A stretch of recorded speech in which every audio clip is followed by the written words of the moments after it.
In Manipur, even when life was limping back to normal, a fresh spurt of violence, arson and vandalism has put a setback to all the peace efforts in the hill state. At least one civilian was killed and a state PWD Minister, Govindas Konthaujam's house was vandalized in separate incidents in Wednesday in Bishnupur and Imphal West district. This is the first time a minister's house was attacked during the ongoing ethnic violence in the state that broke out on May 3rd and has claimed more than 70 lives. BSF and one section of Manipur Rifles was rushed to the spot and they conducted an operation and dominated the area. Indefinite curfew has been imposed back in Bishnupur and the curfew relaxation period in Imphal West has been shortened by 4 hours. A delegation of state BJP MLAs will likely meet the Union Home Minister Amit Shah in Guwahati during his Thursday visit to the city. So Amit Shah is the BJP MLAs are likely to meet Amit Shah today, when he will be visiting the city. The Manipur BJP, meanwhile, has strongly condemned the resolution taken by Mizoram BJP unit. It's a very strange situation which is developing out where Mizoram BJP unit is supporting the demand of 10 Kuki MLAs on separate administration areas. So the Manipur BJP has strongly condemned the Mizoram BJP's demand. Meanwhile, United Nations High Commissioner for Human Rights Volker Turk has taken note of the present crisis in Manipur and has urged the authorities to address the root cause of the violence. Do you see any scope or hope rather that this violence will subside in the near future? I think in Manipur, it's not it's not something new that the politicians' houses are attacked. For instance, in September 2015, there were 3 bills which were disliked by the tribals. So there was an agitation in Chirachandpur. Many of the MLAs and minister houses were set ablaze to protest against the ministers and MLAs for not standing up against the rights of the tribals. So similarly, yesterday's happening is not something new. The ransacking of some tables, chairs is a kind of frustration shown by the public. We understand that. However, what we need to understand is the situation. For instance, there is so much mistrust right now, mistrust by the cookies of the police and commandos, that they are being used as a mechanism to to come into the villages and incinerate the Kuki villages. So there is so much mistrust also in the valley regarding the army, that the army's paramilitary forces are being biased against them. So basically there is a need to adjust this kind of perception. So the central government, or even the one who is responsible for Manipur right now, should look into this kind of insecurities, kind of mistrust to the state and central forces. So this has to be managed carefully so that some semblance of peace will arrive. Regarding yesterday incident, it is widely reported that the commando and polices were used to come to that villages, and followed by the common people, followed by the radicals, who came to burn down villages.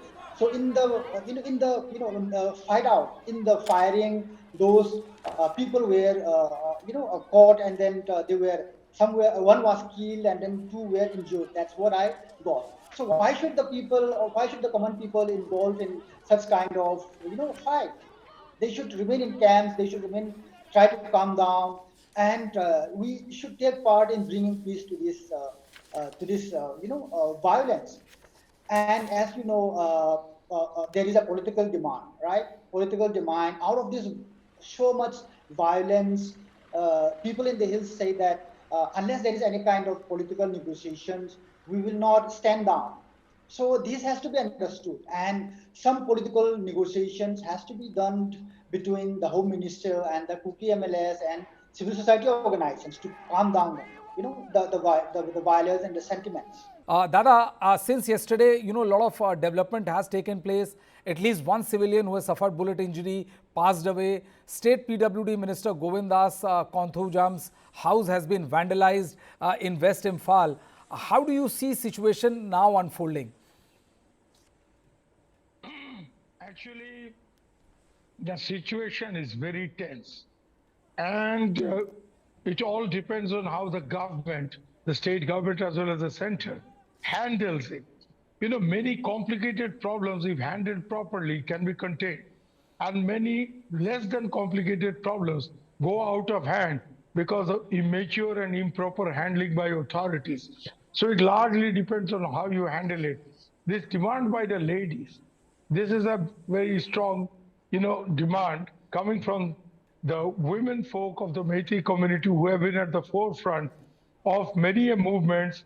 If we recall how they tried to fight against the Armed Forces Special Powers Act, when many of these elderly ladies turned up in front of the Assam Rifles camp, undressed themselves and said, put a banner saying, Indian Army come and rape us. So, Manipur women can, be so major problem if not handled. So here I think there are three things. I don't believe in separate administration, meaning union territory or separate state. It's not going to happen. But definitely I very strongly pitch my brother Thongkholal Haokip had said, how Tripura, in the middle of the riots in 1980, Tripura's Chief Minister Nipin Chakravarti came up with this demand that we will extend 6th schedule to the tribals. And it was under 7th schedule. The tribals were unhappy. So the State Assembly, as is rightly said, passed a resolution asking for 6th schedule. Interesting thing about this is, where Tripura differs from Manipur and Assam, is that the majority community in Tripura, my community is the Bengalis, they had maximum MLAs. But they said, okay, let the tribals get their autonomy demand. Let them get 6th district council. 7th schedule, they're not happy. Let them get 6th schedule. But still, let us stay together. This is the message. I think the way forward in Manipur is that the Meiteis, passions cool down and they see a lot of merit in granting the Kuki area 6th scheduled district council with adequate powers.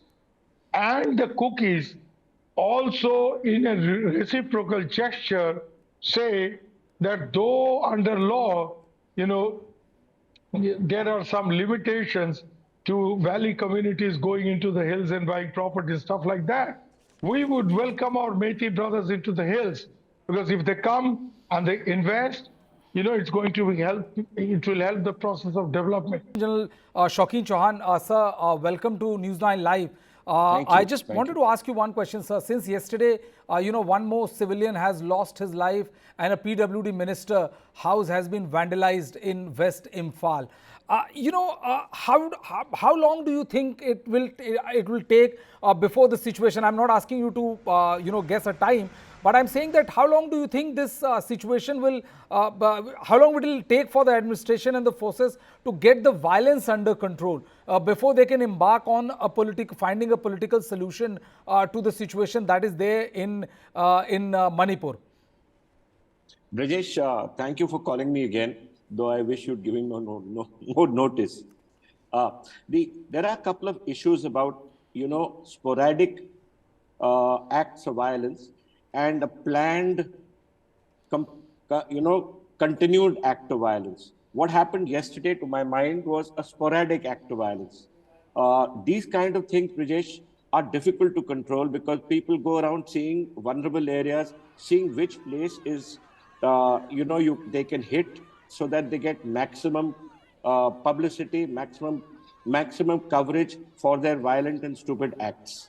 Now, that's exactly what's happening.